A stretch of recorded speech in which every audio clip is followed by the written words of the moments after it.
kali ini. Oke, kita sambung dulu dengan Kak Yusuf. Assalamualaikum Kak Yusuf.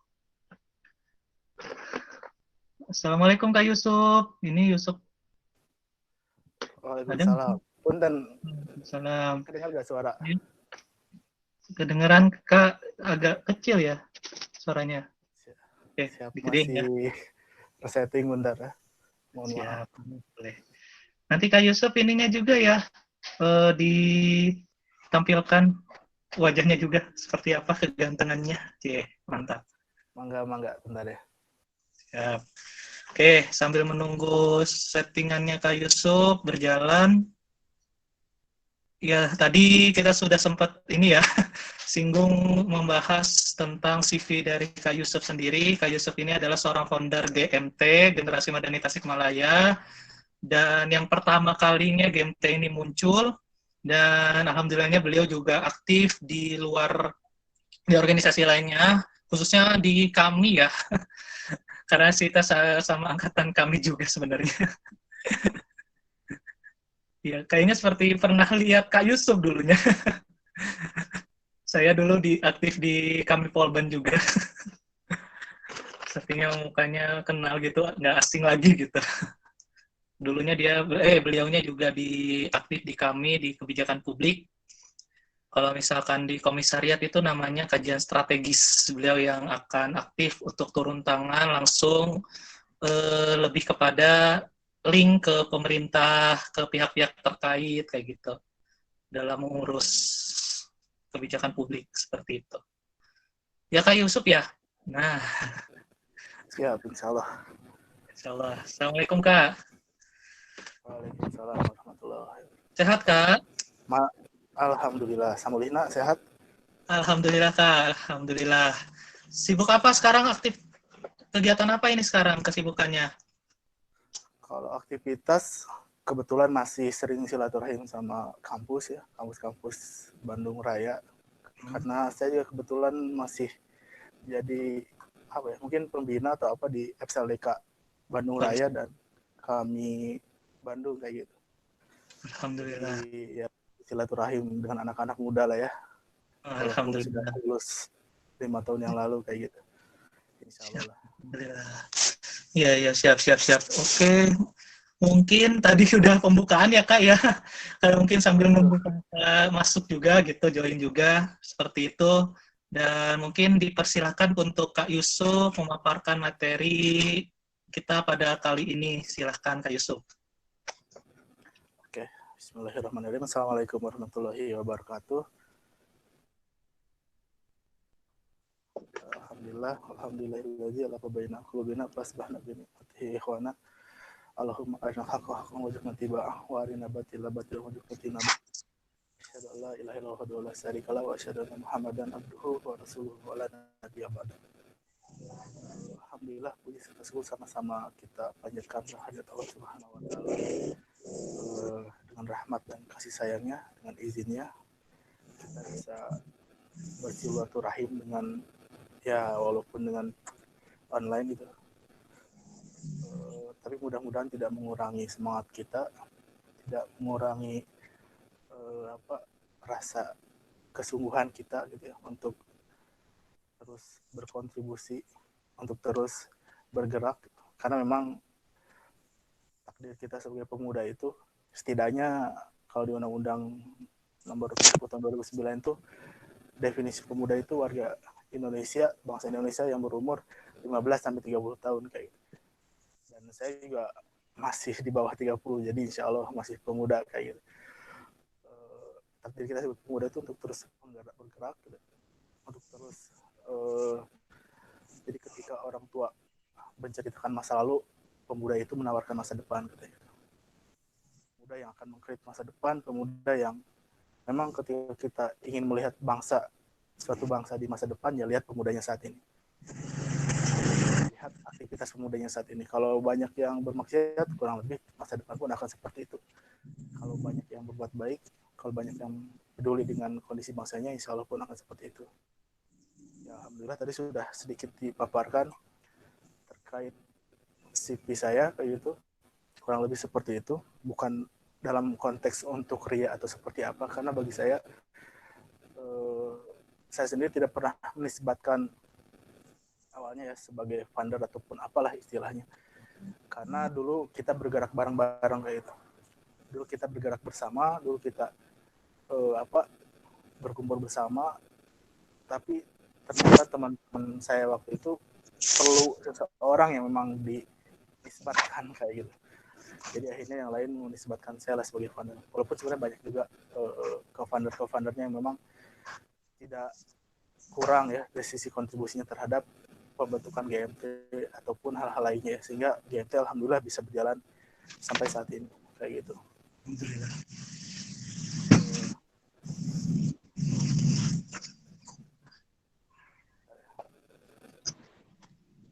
Saya coba presentasikan.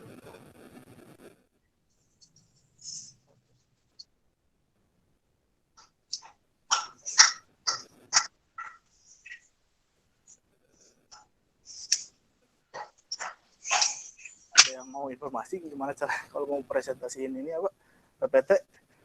PPT ini di HP atau di mana, Kak? Di HP. Oh, di HP.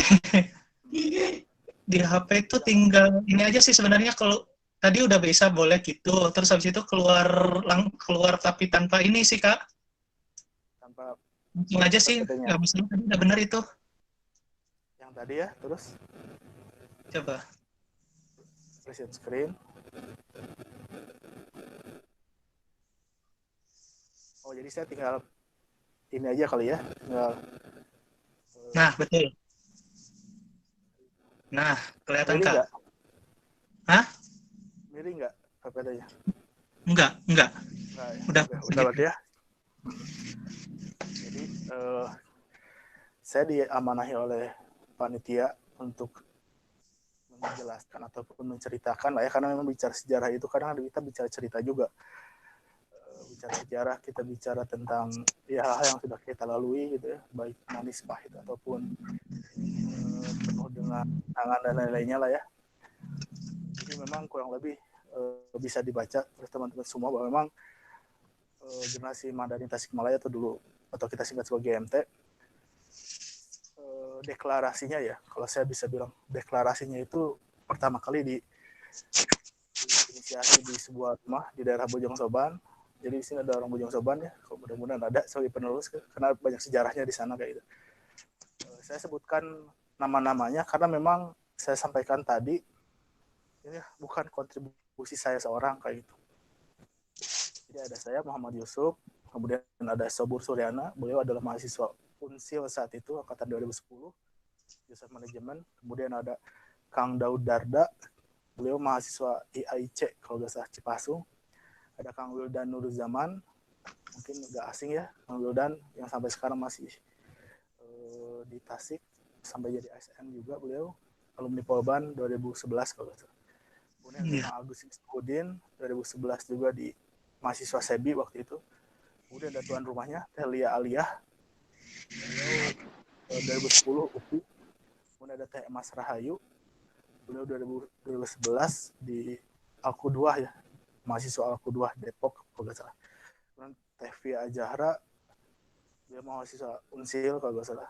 Dan Teh Dewi juga sama dengan nama FADS awalnya, Forum Alumni Dakwah Sekolah. Di rumah Teh Lia, Kampung Bojong Soban, Kecamatan Sukarsih, Kabupaten Tasikmalaya. Ya karena makanya kenapa epicentrum GMT itu ada di Tasik Utara, karena memang awalnya jauh diinisiasi di sana.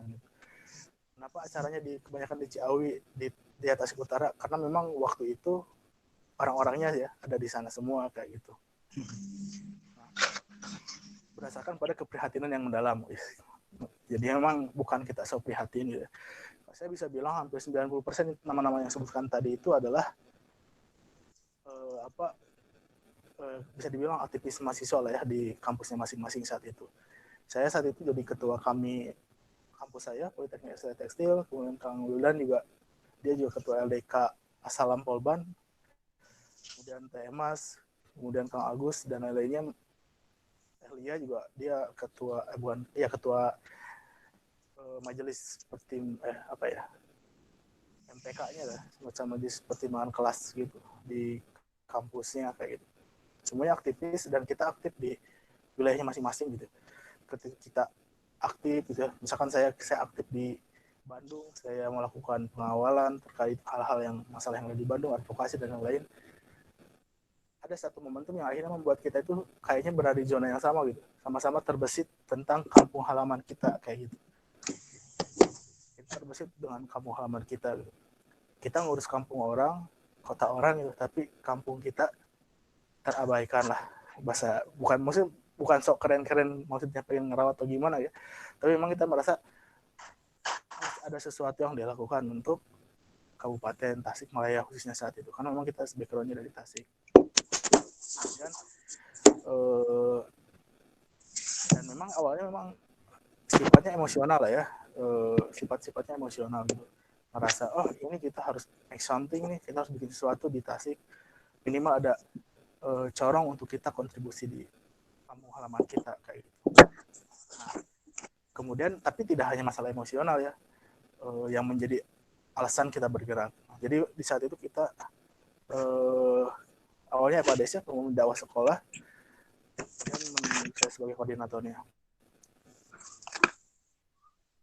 Nah, kemudian bicara apa alasan lain yang membuat kita bergerak.